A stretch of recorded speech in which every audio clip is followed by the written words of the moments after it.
Good morning, students. This is class 10th Economics, Chapter 1 Development, and today is going to be our first class on this chapter.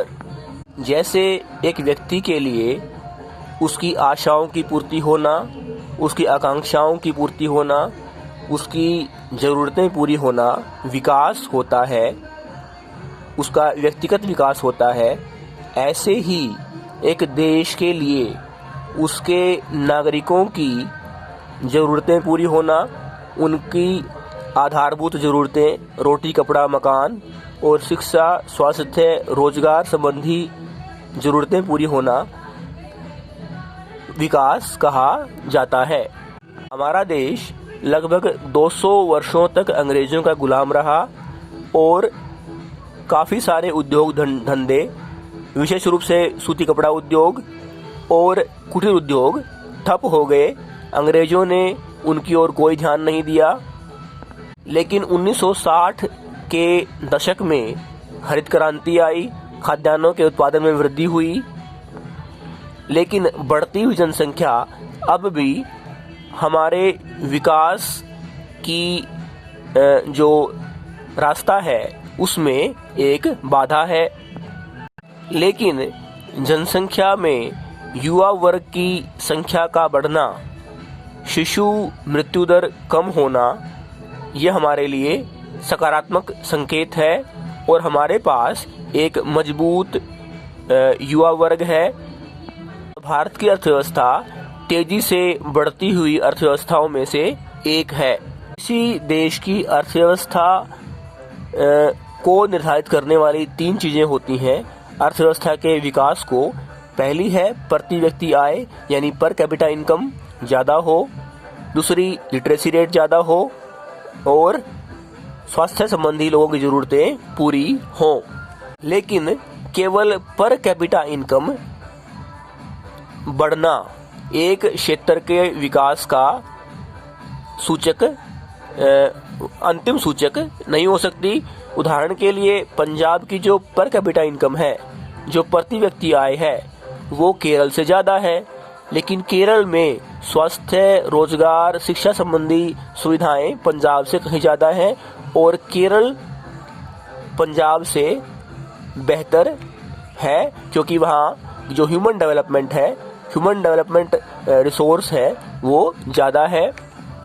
हालांकि per capita income आवश्यक है, per capita income का बढ़ना आवश्यक है, लेकिन ये अंतिम सूचक नहीं है आर्थिक विकास का। जापान की जनसंख्या भी कम नहीं है, ज़्यादा है।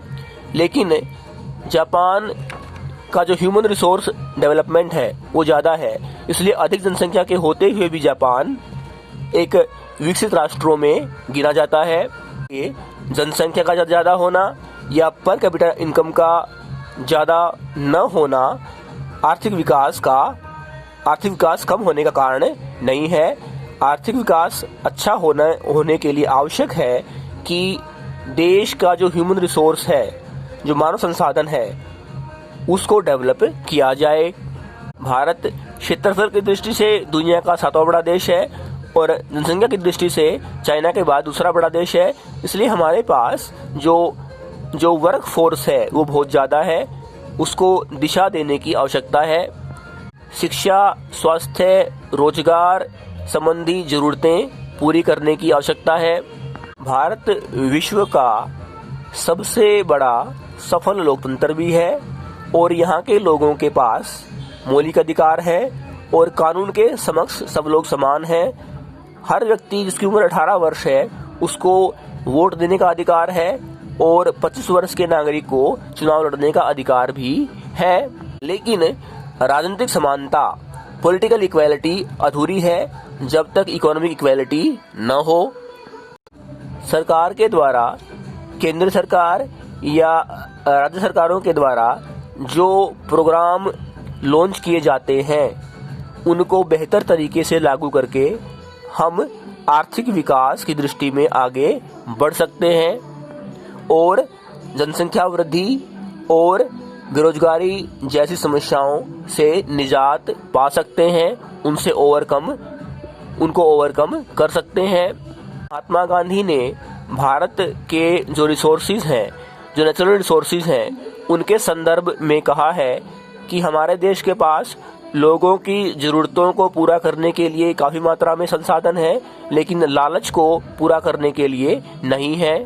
इसलिए हमारा विकास, हमारा आर्थिक विकास इस तरीके से हो कि जो आगे आने वाली पीढ़ियां हैं, जनरेशन है, उनके लिए भी हम संसाधन बचाकर रखें और हमारी जो डेवलपमेंट है वो सस्टेनेबल डेवलपमेंट हो, वो लॉन्ग लास्टिंग डेवलपमेंट हो। वो तभी संभव है जब रिसोर्स कंजर्वेशन के रास्ते हम विकास की दिशा में आगे बढ़ें। जैसे एक व्यक्ति के डेवलपमेंटल गोल अलग अलग होते हैं, ऐसे ही एक देश के डेवलपमेंटल गोल अलग अलग होते हैं। इनके बारे में विस्तार से चर्चा हम अगली क्लास में करेंगे। थैंक्स।